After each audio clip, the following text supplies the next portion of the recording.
한 주간 평안하셨는지요? 소요리 문답 2월 둘째 주 7번째 강의 시작하도록 하겠습니다. 오늘은 소요리 문답의 107 항목 중에서 두 번째와 세 번째 항목을 함께 살펴보도록 하겠습니다. 소요리 문답의 두 번째 항목입니다. 먼저 질문입니다. 우리가 어떻게 하나님을 영화롭게 하며 그를 즐거워할 것인가를 지시하시기 위해 주신 법칙이 무엇입니까? 두 번째 질문의 영어 원문은 다음과 같습니다. What rule has God given to direct us how we may glorify and enjoy Him? 영어 원문과 우리말 번역이 상당히 일치한다라고 볼 수가 있겠습니다. 이에 대한 대답입니다. 신구약 성경에 간직된 하나님의 말씀은 우리가 어떻게 하나님을 영화롭게 하며 그를 즐거워할 것인가를 우리에게 지시해주는 유일한 법칙입니다. The Word of God, which is contained in the scriptures of the Old and New Testaments, is the only rule to direct us how we may glorify and enjoy Him. 영어 원문을 우리말로 또 잘 번역했다라고 할 수가 있겠습니다. 영어 원문부터 잠깐 본다면 대답해 보면 scriptures 복수로 되어 있습니다. 성경 복수로 되어 있는데 복수로 된 이유는 the old and the new testament 구약 성경 신약 성경 둘을 지칭하기 때문에 둘을 합쳐서 scriptures 복수로 표현하고 있다 하는 것을 볼 수가 있겠습니다. 질문 2와 대답 2의 내용을 보면 지난 시간에 우리가 살펴본 첫 번째 항목과 연결되어 있다는 것을 알 수가 있습니다. 첫 번째 질문과 대답, 인간의 목적은 무엇입니까? 하나님을 영화롭게 하고 그를 즐거워하는 것이라고 정의하였지요. 그런데 그렇게 하는 방법에 대해서 두 번째 질문과 대답이 그 내용을 제시하고 있습니다. 핵심은 성경이라는 겁니다. 성경이 곧 신구약 성경에 간직된 하나님의 말씀이 하나님을 영화롭게 하는 방법 또 그를 즐거워하는 방법을 우리에게 알려주는 지시해주는 유일한 법칙이다. The only rule. 성경이 유일하다. 하나님을 영화롭게 하는 것 또 그를 즐거워하는 그 방법에 대해서 알려주는 유일한 룰, 법칙이다 라고 정의하고 있습니다. 그 다음 세 번째 질문과 대답 함께 읽어보도록 하겠습니다. 성경이 주로 가르치는 것이 무엇입니까? 세 번째 질문입니다. 영어로는 다음같이 되어 있습니다. What do the scriptures principally teach? 여기서 scriptures 복수로 되어 있는데 성경 우리는 이제 성경이 단수로 표현했습니다만은 영어 원문은 이제 do the scriptures 복수로 되어 있는데 그 두 번째 항목에서 우리 봤듯이 the Old Testament, the New Testament 구약 성경과 신약 성경 합쳐서 표현한 것이기 때문에 복수로 표현했다 하는 것은 우리가 쉽게 알 수가 있겠습니다. 그런데 우리가 주목할 만한 단어는 영어의 principally라는 단어입니다. 우리 번역본에서 이제 주로라고 번역을 했는데 성경이 주로 가르치는 것이 무엇입니까? 주로 가르치는 것이 무엇입니까? 그런데 영어 원문은 principally예요. principally를 주로로 번역한 것이었죠. 예전에 아주 오래 전에는 프린서플리는 이제 주로 주될 주자지 않습니까? 이제 그렇게 했는데 최근의 언어적 감각에 따르면 주로 뭘 가리키고 또 다른 시간엔 다른 것도 한다. 그런 표현이 최근에는 현대사회에서 많이 있기 때문에 원문의 단어에 주목해 본다면은 principle 원칙이죠. 원칙적으로 원칙에 대해서 원칙에 대한 언급을 하고 있는 겁니다. 성경의 원칙, 성경의 근원적인 것, 성경의 가장 핵심적인 것으로서 성경은 무엇을 가르쳐 줍니까? 성경이 가르쳐 주는 것의 원칙, 가장 핵심이 무엇이냐 라는 것을 이 질문이 함축하고 있다라고 볼 수가 있겠습니다. 영어 원문을 보면 principle, 원칙이란 단어가 이제 확 이렇게 눈에 들어오지요. 우리말로 된 번역본만 보면 성경이 주로 가르치는 것이 무엇입니까? 그래서 주가 주자인데 그게 이제 확 들어오기보다는 principle, 영어 단어가 조금 더 명확하게 오는 것 같기는 합니다. 이에 대한 대답입니다. 세 번째 대답. 성경은 주로 사람이 하나님께 대하여 어떻게 믿어야 하며 하나님이 사람에게 요구하는 의무가 무엇인가 하는 것을 가르칩니다. The scriptures principally teach, 원칙적인 면에서 가르쳐 줍니다. 성경은 what man is to believe concerning God and what duty God requires of man.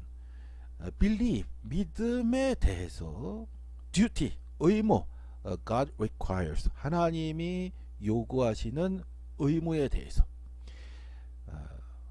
요 문장은 우리말에서 아주 잘 번역이 됐습니다. 하나님께 대하여 어떻게 믿어야 하며 하나님이 사람에게 요구하는 의무가 무엇인가 하는 것을 가르쳐 줍니다.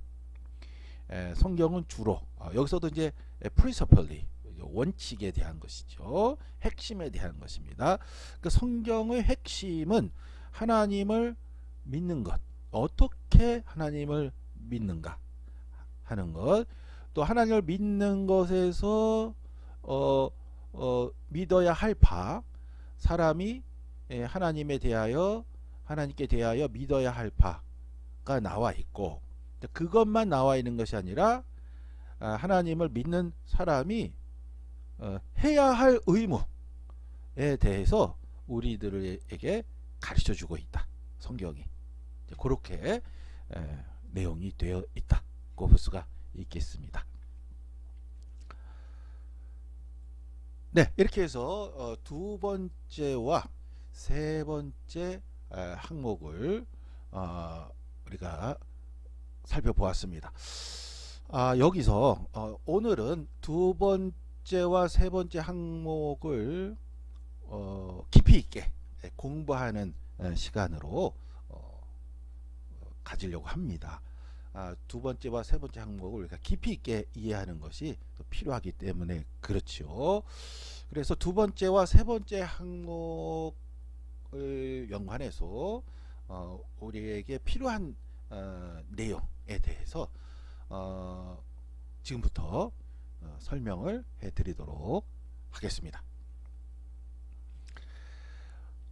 기독교 신학은 크게 5가지의 전공 영역이 있습니다. 첫 번째는 구약학, 두 번째는 신약학, 세 번째는 교회사, 네 번째는 조직신학, 다섯 번째는 실천신학, 이렇게 5개 전공 영역이 있습니다. 이 5개 전공 영역이 역사적으로 생겨나게 된 과정도 있고요. 각 전공 영역의 명칭이 정해지는 과정도 있습니다. 이에 대한 설명은 상당히 많은 시간을 필요로 하기 때문에요. 역사적으로 많은 절차가 있었거든요. 그래서 그러한 설명은 생략하는 것으로 하고요. 지금 현재는 이런 결과가 되었다라고 할 수가 있겠습니다. 그래서 신학에는 전공이 크게 5개 영역이 있습니다. 그래서 쉽게 예를 들면 다음과 같은 예를 우리가 볼 수가 있습니다. 미국 대학에 신학과에 있는 대학들이 있죠. 하버드 대학, 예일 대학, 프린스턴 대학, 뭐 이런 대학, 뭐 시카고 대학도 있고요. 신학과가 있습니다. 신학과의 교수, 정교수가 총 12명이 있습니다. 구약 둘, 신약 둘, 교회사 둘, 조직신학 둘. 실천신학은 이제 기독교 윤리, 기독교 교육으로 나눠져서 거기서 이제 또 둘 해서 6개 전공으로 해서 실천신학에서 둘로 나눠져 가지고 6개 전공으로 구성되어 있기 때문에 정교수가 12명이 되겠습니다. 제가 한 2년 정도 공부했던 독일 뮌헨 대학의 신학과, 개신교 신학과 교수도 보면 정교수가 10명입니다. 구약학 정교수 둘, 신약학 정교수 둘, 교회사 정교수 둘, 조직신학 정교수 둘, 실천신학 정교수 둘, 이렇게 10명이 되겠습니다. 뮌헨 대학뿐만이 아니라 하이델베르크 대학이라든지 뭐 튜빙겐 대학이라든지 뭐 베를린 대학이라든지 독일의 신학과에 있는 대학들은 정교수가 전공별로 두 명씩 있습니다. 요 순서도 우리가 존중을 해야 됩니다. 이 순서가 또 바뀌면 안 됩니다. 한국 기독교학회가 있습니다. 한국 기독교학회는 1년에 한 번 10월에 1년에 한 번 모입니다. 전국에 있는 모든 신학교 교수님들이 모두 다 모이는 이제 대규모 학회가 되겠습니다. 오랫동안 온양에서 모였었는데요. 한 5, 6년 전부터는 소망수양관에서 이제 모임을 가졌었습니다. 지난해에는 이제 코로나 때문에 온라인으로 해서 세문안교회에서 모였었습니다. 전국에서 이제 모든 신학교에서 다 참석하는 그런 1박 2일 행사가 되겠습니다. 기독교 학회에서 하는 행사입니다. 첫째 날 이제 금요일 또 토요일 1박 2일로 이제 모임을 갖습니다. 그런데 첫째 날 금요일 날 모이게 되면 첫째 개회 예배를 먼저 드립니다. 그런 다음에 첫째 날 저녁에는 이제 분과 모임을 갖는데요. 분과 모임을 이렇게 갖습니다. 구약학회, 한국구약학회, 한국신약학회, 한국교회사학회, 한국조직신약학회, 한국실천신학학회 별로 모입니다. 총 이제 5개 파트가 있는 거죠. 5개 파트가 있는데 그 중에 5번째 파트인 실천신학의 경우 더 세분화되어 있습니다. 그 안에 기독교 교육, 한국 기독교 교육학회, 한국 기독교 윤리학회, 또 한국 설교학 학회, 또 한국 목회학 학회, 한국 기독교 상담 학회, 실천신학 안에 기독교 윤리, 기독교 교육, 목회학, 설교학, 기독교 상담학 이렇게 많이 생겼거든요. 지금은 저도 정확하게 몇 개인지 모르겠는데 지금 훨씬 더 많아졌어요. 굉장히 많이 있습니다. 한국 무슨 학회에서 굉장히 한 10가지 10개 정도가 있는 것 같긴 한데요. 아무튼 그렇다고 하더라도 기독교 윤리, 기독교 교육, 목회학, 상담학 각 학회가 별도 존재한다고 하더라도 전체를 묶어서 한국 실천신학 학회가 상위 학회가 되겠습니다. 한국 실천신학 학회에 다 소속된 상태에서 또 그 아래에 기독교 교육학회, 또 기독교 윤리학회 이렇게 또 형성이 되어 있는 거지요. 한국 기독교 학회는 한국 구약학회, 한국 신약학회, 한국 교회사학회, 한국 조직신학학회, 한국 실천신학학회 이 5개의 대표 학회를 합해서 이 5개의 대표 학회를 합해서 한국 기독교 학회라고 지칭을 합니다. 한국 기독교 학회 주최로 1년에 한 번 10월 달에 모임을 갖습니다. 저는 이제 개인적으로 한국 신약학회 소속입니다. 제 전공이 이제 두 번째인 신약학이기 때문에 그렇습니다. 다른 나라도 그렇지만 우리나라도 마찬가지로 제가 신약학 전공이기 때문에 어떤 신학교에서도 구약학 교수가 필요하다든지 교회사 교수가 필요하다고 했을 때 제가 신약학 전공 박사학위자로서 구약학이나 교회사 교수로 갈 수가 없습니다. 법적으로 전공이 다른 것으로 구분하기 때문에 그렇습니다. 신학 안에 그 전공 영역이 이렇게 구성이 되어 있다 하는 것을 여러분들에게 설명을 드립니다. 참고적으로 원로 목사님께서는 한국 신약학회 소속입니다.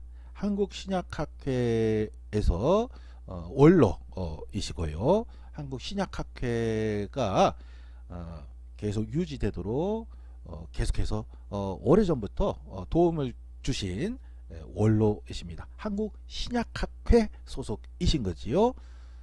저도 개인적으로는 한국 신약학회 소속이 되겠습니다. 구약학은 구약 성경을 연구하는 그런 전공이 되겠습니다. 신약학은 신약 성경을 연구하는 전공이 되겠습니다. 교회사는 교회의 역사를 전공하는 영역이 되겠습니다. 교회의 시작은 예수님께서 부활 승천하신 후에 오순절에 성령이 임했죠. 성령이 임한 그날이 교회의 시작입니다.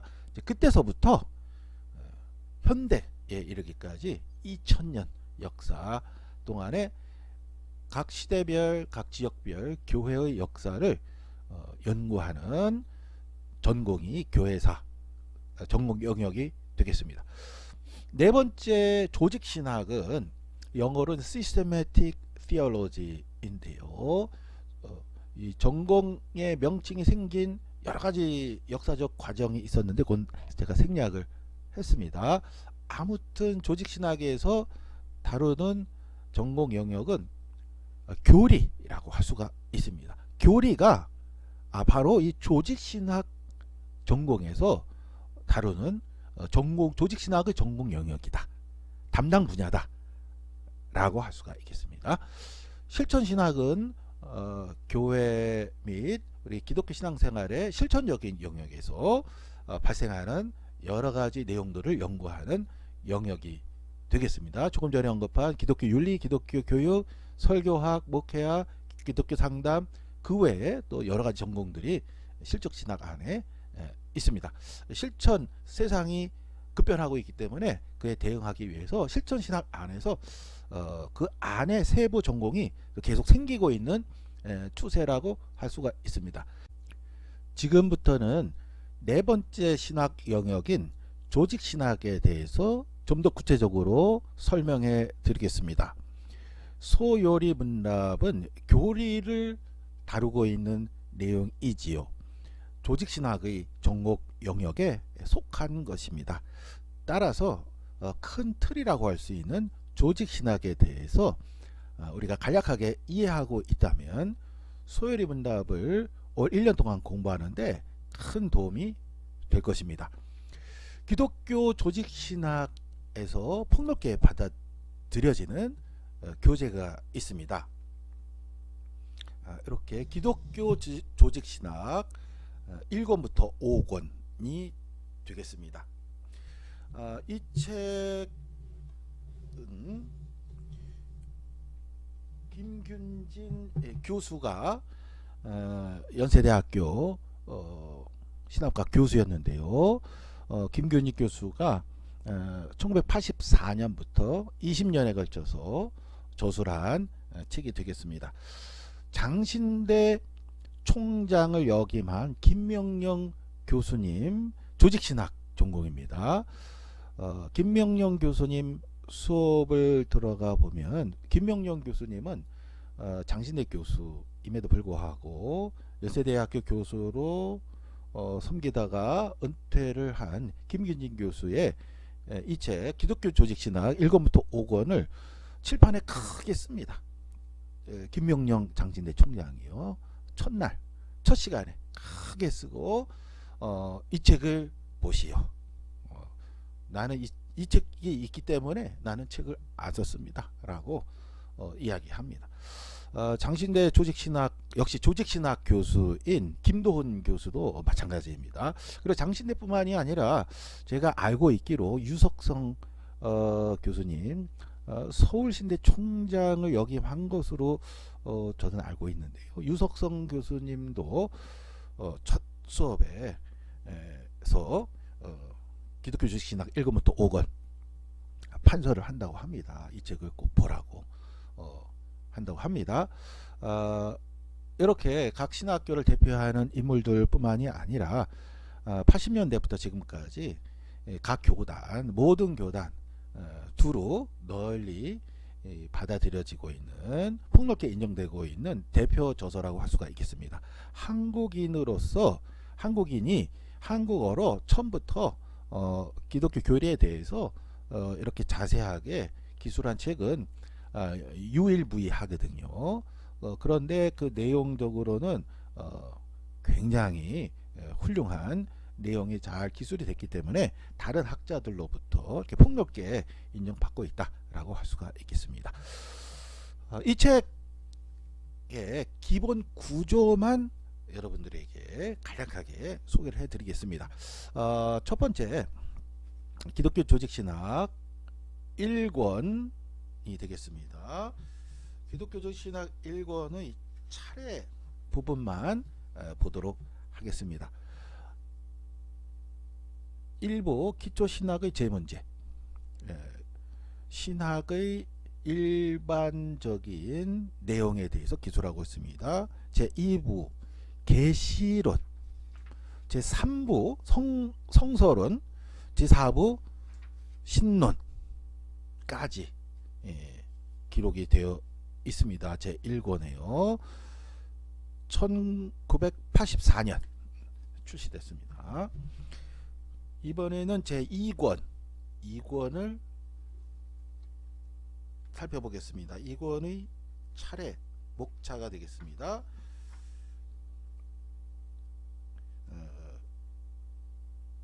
5까지 갔죠.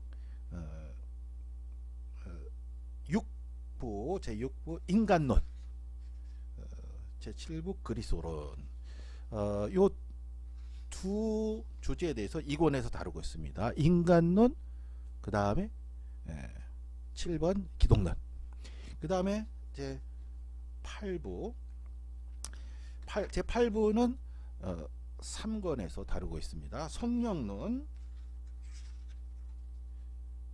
그 다음에 신학론, 9 신학론 이렇게 되겠습니다. 그 다음에 제 4권이 되겠습니다. 제 4권은 제 10부 교회론, 제 11부 성례전론 이렇게 되겠습니다. 그 다음에 마지막 제 5권, 제 5권은 제일 마지막 책으로서 제 12부 제 12부 종말론, 12부 종말론이 되겠습니다. 종말론 제 5권이 나온 것은 1999년, 그러니까 84년부터 99년, 그러니까 15년 걸쳐서 1권부터 5권까지 출시가 15년에 걸쳐서 나왔다라고 할 수가 있겠습니다. 이 책의 구성을 간략하게 소개를 한다면은 1권을 이해를 하고 정리가 돼야 되어야 2권으로 갈 수가 있습니다. 2권을 또 정리하고 이해가 돼야 3권으로 갈 수가 있습니다. 순서적으로 그렇게 되어 있습니다. 그러면 조직신학의 지금 살펴본 주제들이 어떤 연관이 있는가, 어떤 순서로 구성이 되어 있는가 하는 것을 지금부터 또한 간략하게 소개를 해드리겠습니다. 조직신학의 12주제들이라고 할 수가 있겠습니다. 지금 이 5권에서 다루고 있는 주제의 개수를 세어보면은 12개였거든요. 신학 일반, 그 다음에 계시론, 성서론, 신론, 창조론, 인간론, 기독론, 성령론, 신학론, 교회론, 성례존론, 종말론, 요 순서로 되어 있었습니다. 이 순서로 5권에 걸쳐서 형성이 되어 있었습니다. 각각의 내용을 지금부터 간략하게 소개를 해드리겠습니다. 신학교에 입학하게 되면 이 5권을 구입을 해서 철저하게 공부를 해야 됩니다. 그런데 이 핵심되는 내용을 지금부터 한 5분 정도 짧은 시간 안에 간략하게 여러분들에게 소개를 핵심 내용을 소개해 드리겠습니다. 먼저 신학 일반 제1권에 기술되어 있는 신학 일반의 내용을 보면 페이지 분량이 그렇게 많지가 않습니다. 그럼 어떤 내용이 기술이 되어 있는가? 신학에는 전공 영역이 이제 구약학, 신약학, 교회사, 조직신학, 실천신학 이런 영역으로 구성이 되어 있다. 구약학은 어떤 내용을 연구하고 담당한다. 신약학은 어떤 내용을 연구하고 담당. 교회사는 어떤 내용을 연구하고 담당한다. 이렇게 마치 요즘 컴퓨터 사면은 처음에 포맷 하지 않습니까? 그런 것처럼 어떤 전공이 있고 그 각 전공 세부 전공의 범위는 어디까지고 무엇을 담당해야 하고 하는 그것을 정해주는 겁니다. 정리하는 거지. 그것을 이제 신학 일반이라고 표시를 할 수가 있습니다. 분량들이 많지는 않지만 각각 어떤 영역이 있고 순서적으로 무엇을 담당해야 하는지에 대해서 정리되어 있다라고 할 수가 있겠습니다. 두 번째부터는 신학의 주제들로 바로 이제 들어가게 되는 거지요. 계시론입니다. 그러니까 기독교 신학의 첫 출발은 계시론부터 시작을 합니다. 이 책에 정통 신학에 기초화해서 잘 저술이 되어 있습니다만은 핵심되는 내용만 한마디로 요약하면 다음과 같습니다. 계시에는 일반 계시가 있고 특별 계시가 있습니다. 두 가지가 있습니다. 일반 계시는 큰 파도를 본다든지 큰 대전을 보면서 하나님의 영광을 이제 체험하는 그런 것이 되겠죠.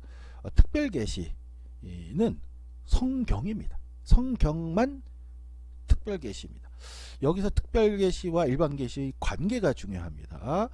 저는 개인적으로 저희 통합교단 이단 사이비 전문위원으로 오랫동안 섬기고 있었고 또 앞으로 섬겨야 되는 상황이 있다고 말씀을 드린 적이 있습니다. 이단 같은 경우에 오랜 역사가 있습니다. 이단도. 그런데 일반 계시와 특별 계시, 일반 계시 쪽에서는 어저께 실제로 이런 사람들이 있습니다. 어저께 주님이 나한테 와서 북한이 남한을 쳐들어온다. 어저께 나한테 그렇게 얘기했다. 그렇게 주장하는 사람도 실제로 있습니다. 유튜브에 다 나와 있습니다. 수업 시간에 그것을 제가 이제 다루고 하고 그렇게 하기도 하는데요. 일반 계시 쪽인 거죠. 일반 계시를 기독교에서 부정하는 것은 압니다만은 신학 안에 오래 전부터 일반 계시와 특별 계시의 그 관계가 정의되어 있습니다. 일반 계시는 특별 계시 앞에 무릎을 꿇어야 한다 라고 정의되어 있습니다.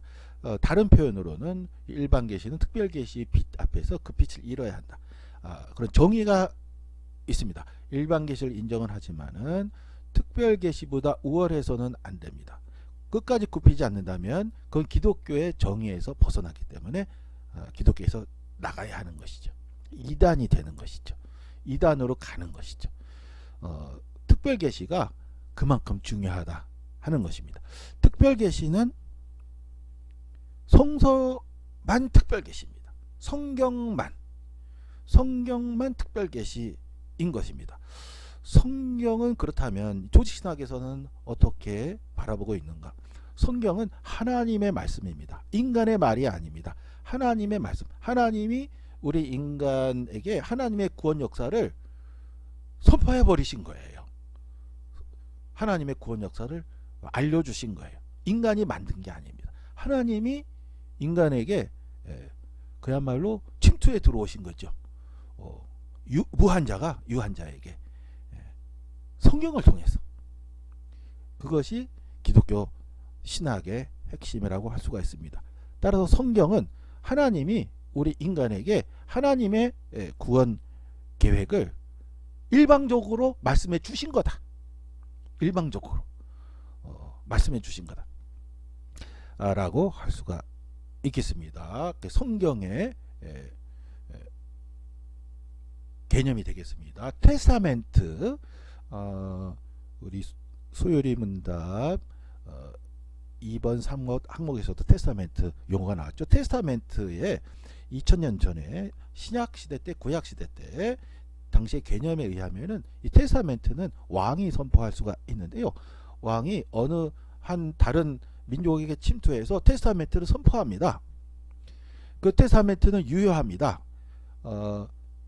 그러면 침략 당한 그 백성들은 그 백성들과의 관계인데 동의를 하든 동의하지 않든 유효한 겁니다. 테스타멘트라는 건 그렇습니다. 하나님이 테스타멘트 선포하셨습니다. 계약입니다. 인간과의 관계인 거죠. 그런데 인간이 동의하든 안 하든 유효한 겁니다. 동의하면 구원을 받는 거죠. 동의하지 않더라도 유효한 것이고요. 멸망당하는 거죠. 그것이 이제 성소론이 되겠습니다. 그것을 가리켜서 기독교 신학에서는 특별 계시라고 합니다. 그 다음 신론이 되겠습니다. 하나님에 대한 내용이 여기에 다 있습니다. 신론의 여러 항목들이 있는데 창조주 하나님, 구원의 하나님, 여러 가지가 있습니다. 이 조직신학의 그 세부 챕터가 하나님 속성에 따라 구성이 되어 있습니다. 그런데 놀랍게도 죄송합니다. 첫 번째 하나님의 속성은 성경을 통해서 자기를 계시하신 하나님이 첫 번째입니다. 왜 그렇게 하셨습니까? 하나님이 그렇게 하신 거죠. 성경을 통해서 자기를 계시하신 하나님이 신론의 첫 번째 속성으로 되어 있습니다. 창조주 하나님, 구원자 하나님, 전지전능 하나님, 무소부지 하나님에 대해서 기독교 신학에서 이해하고 정리된 바가 이렇게 정리되어 있습니다. 하나님께서 하시는 모든 활동의 첫 번째는 창조이지요. 하나님께서 천지를 창조하심으로써 모든 만물이 생겨나게 됐고 피조물과 관계를 맺게 됐습니다. 그 내용에 대해서 지난 시간에 하나님께서 창조하신 빛의 개념으로서 설명을 드린 바가 있습니다. 하나님께서 세상 모든 만물을 만드셨다 하는 것은 하나님과 인간을 포함한 피조물이 대등하지가 않다. 하나님이 만드셨고 하나님에 의해서 생명이 유지가 되고 모든 만물은 하나님께로 가서 최후의 심판을 받는 것이다 라는 내용이 우리 기독교 신앙의 핵심이라고 할 수가 있는데요. 그런 것을 이제 창조론에서 다루고 있습니다. 그 다음 하나님이 만드신 창조 중에 가장 마지막은 인간을 창조하셨죠. 인간을 창조했는데 다른 피조물과 다른 점이 있었죠. 특히 두 가지인데요. 하나님의 모양대로, 하나님의 형상대로.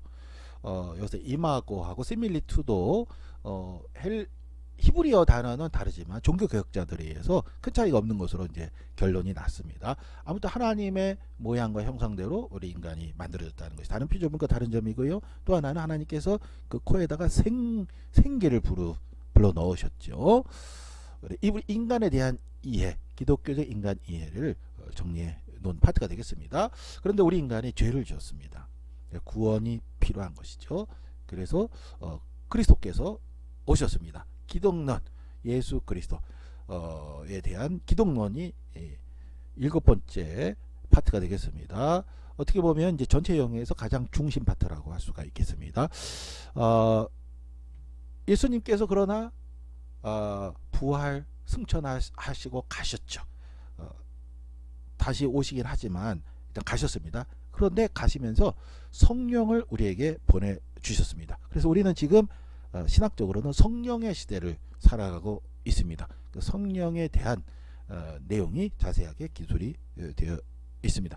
우리는 성령을 통해서 신앙을 갖게 되었습니다. 바울에게 있어서 구원의 조건 로마서 10장 9절이죠. 누구든지 예수를 주 큐리오스라고 시인하고 그를 하나님께 죽은 자 가운데서 부활하신 것을 믿으면 구원을 얻으리라. 그런데 고린도서 12장 3절에서 누구든지 성령으로 말미암지 않고는 예수를 큐리오스 주라고 시인할 수가 없다라고 했습니다. 예수를 나의 주님이다라고 고백을 해야 구원을 받는데 성령으로 말미암지 않고는 안 된다라고 바울이 선언을 했거든요. 따라서 성령이 우리가 신앙을 갖고 구원을 받기 위해서는 필수적으로 꼭 필요하다 하는 것이죠. 결국 성령을 통해서 우리는 신앙을 갖게 됩니다. 기독교 신앙에 대한 내용이 신학론에서 정리되어 있습니다. 신앙을 가진 사람들이 모인 것은 교회죠. 교회론이 되겠습니다. 교회는 보이는 교회, 또 보이지 않는 교회. 여러 가지 교회에 대한 정의들이 있는데 교회론에서 정리하고 있습니다. 교회의 여러 가지 기능 중에서 가장 핵심이 되는 요소 가운데 하나는 성례전이라고 할 수가 있습니다.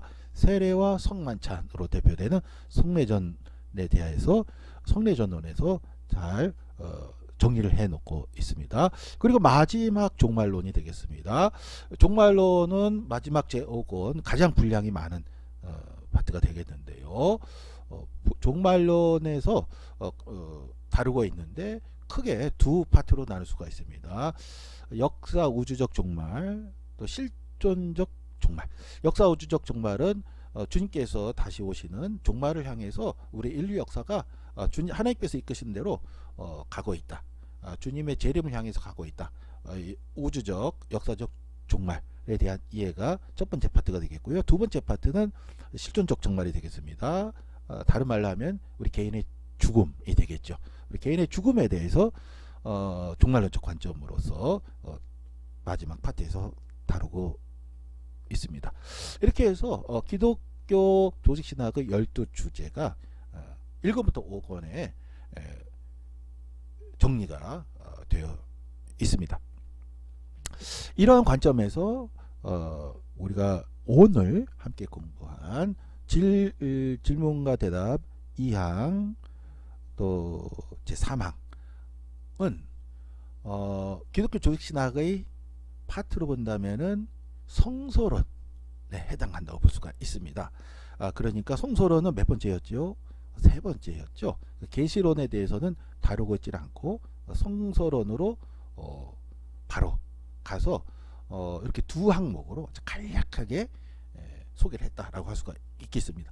다음 시간에 우리가 살펴볼 제4 항목은 신론입니다. 제4항부터는 신론으로 이제 가게 됩니다. 따라서 우리가 소요리 문답 107개 항목을 우리가 이제 공부하게 되는데요. 107개 항목을 공부하면서 기독교 조직신학의 12파트에서 다루고 있는 우리 신앙의 기본 요소들에 대해서 다시 한번 간략하게 재점검하는 과정이라고 할 수가 있겠습니다. 문답 형식으로 소요리 문답이 진행이 되고 있습니다. 마틴 루터도 대요리 문답, 소요리 문답을 만든 적이 있습니다. 문답 형식으로 하는 것은 이미 오래전부터 있었던 것인데요. 마틴 루터도 소요리 문답 또 대요리 문답을 만든 적이 있습니다. 대요리 문답은 목회자들 교육용, 소요리 문답은 어린이 교육용으로 만든 적이 있습니다. 이것을 칼빈도 그렇게 한 적이 있습니다. 칼빈도 그렇게 했는데 칼빈의 경우에는 마틴 루터보다는 한 걸음 더 나아갔습니다. 그래서 소요리 문답을 더 중요시하게 생각을 해서 칼빈의 경우에는 자신의 목회 철학 네 가지 중에 세 번째가 어린이 교육이었거든요.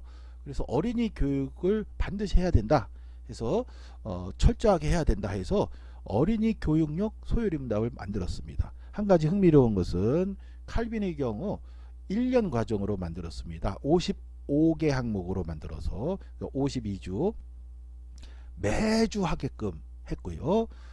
나머지 3개는 특별 절기에 추가적으로 하도록 했습니다.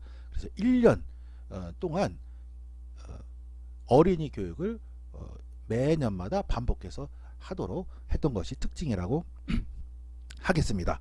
저희 교회도 소요리 문답이 1년 과정으로 되어 있거든요. 이것은 칼빈이 했던 방식을 존중해서 그렇게 하는 것으로 이해할 수도 있겠습니다. 아무튼 오늘은 종신학의 12가지 주제에 대해서 여러분들의 소개를 해드렸습니다. 앞으로 다루려고 하는 내용들의 밑바탕이 되기 때문에 설명을 드렸는데요. 오늘은 예정됐던 30분보다는 조금 더 시간이 더 많이 소요가 된 점 여러분께서 널리 양해해 주시기를 바라겠습니다. 오늘 강의는 여기서 마치도록 하겠습니다. 수고 많으셨습니다.